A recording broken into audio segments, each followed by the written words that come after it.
रोज सुबह कान्हा की बांसुरी की मधुर आवाज़ से होती थी और सभी गांव वाले यह आवाज़ सुनकर मंत्रमुग्ध हो जाते थे। उस गांव में एक माधव नाम का एक किसान था और उसके पास गाय थी। एक दिन माधव अपने काम में व्यस्त था और इधर गायों को भूख लगी थी, तो सभी गाय चरने के लिए जंगल की ओर अकेली निकल पड़ी।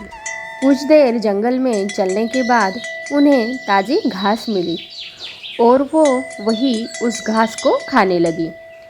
तभी गायों के पीछे से चुपके से एक बहुत ही बड़ा नाग आया और एक गाय को पैर पर उसने डस लिया और गाय वही तुरंत नीचे गिर पड़ी और मर गई। उसके बाद नाग वहाँ से चला गया और बाकी जो गाय थी वो डर के मारे जंगल से सीधे अपने घर की ओर चली गई।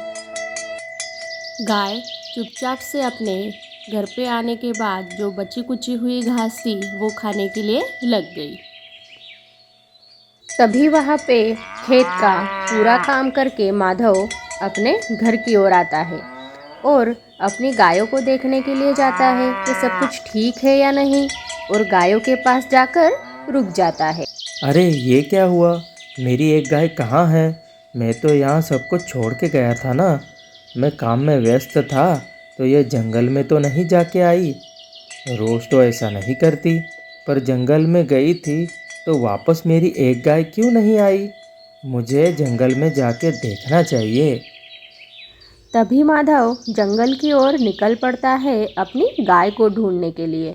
तभी उसकी नज़र अपनी गाय पर पड़ती है और वो उसके नज़दीक जाके देखता है। अरे मेरी गाय तो यहाँ सोई है, पर ये अकेली क्यों रुक गई?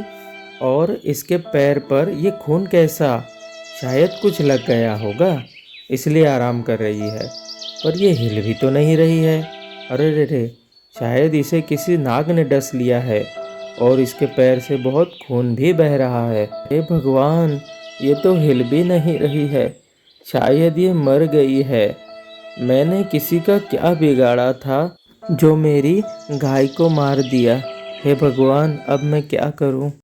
माधव बेचारा अपने घर की तरफ आता है और घर के पास बैठकर फूट फूट कर रोता है कि अब मैं क्या करूं, किसको बताऊं। मैंने अपने गाय को कितने प्यार से पाला था और वो मुझे छोड़ के चली गई। अब मैं क्या करूं? ये जो बात है वो कान्हा को पता चलती है और वो अपने दोस्त के साथ माधव के घर पर आ जाते हैं। ये देखो दोस्त, शायद ये माधव ही है जो रो रहा है। हमने सही सुना था कि माधव की गाय जंगल से वापस नहीं लौटी। चलो माधव की गाय के साथ क्या हुआ ये माधव से ही पूछते हैं। क्या हुआ माधव, इतना क्यों रो रहे हो? मैंने सुना तुम्हारी सभी गायें अकेली जंगल में सुबह से चरने गई थी और उसमें से एक गाय वापस नहीं आई। मुझे बताओ माधव, क्या हुआ तुम्हारी गाय के साथ? क्या मैं तुम्हारी कुछ सहायता कर सकता हूँ? क्या बताऊँ कान्हा मैं तुम्हें कि मैं क्यों रो रहा हूँ। आज सुबह मैं ज़रा जल्दी में था क्योंकि मुझे खेत में जाना था धान निकालने के लिए, क्योंकि अब सूखा पड़ने वाला है और धान भी खराब हो जाएगा। इसलिए मैं जल्दी सुबह निकल गया था और इन गायों को घास डालना भूल गया।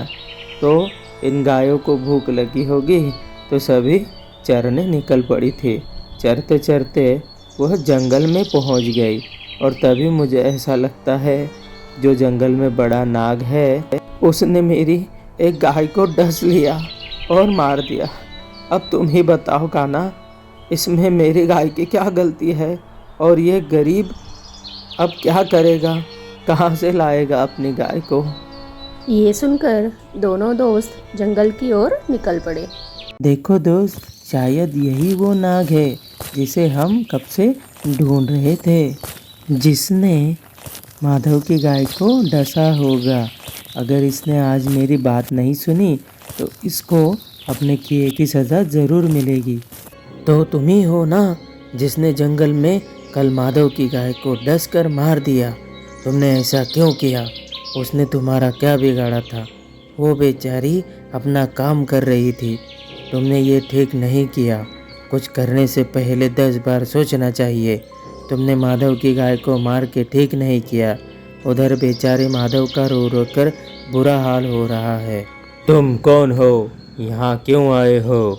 और मैंने जो किया उस पे मुझे कोई भी पछतावा नहीं है। जो मैंने किया वो सब मैंने ठीक किया है। तुम अपने काम से काम रखो और यहाँ से चले जाओ। तुम्हें इसके बीच में पड़ने की कोई ज़रूरत नहीं।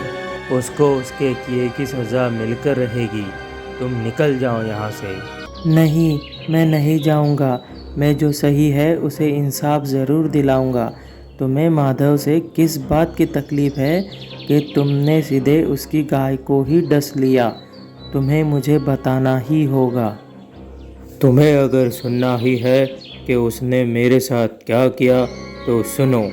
जंगल में मेरा बच्चा जब खेल रहा था तब उस किसान ने मेरे बच्चे को लाठी से मार मार के उसकी जान ले ली। तुम ही बताओ अब इसमें मेरे बच्चे की क्या गलती है? कोई किसी को ऐसे ही कैसे मार सकता है? मेरे बच्चे ने कहाँ उसका कुछ बिगाड़ा था कि उसने मेरे बच्चे को मार ही दिया। मैं इसका ज़रूर बदला लूँगा।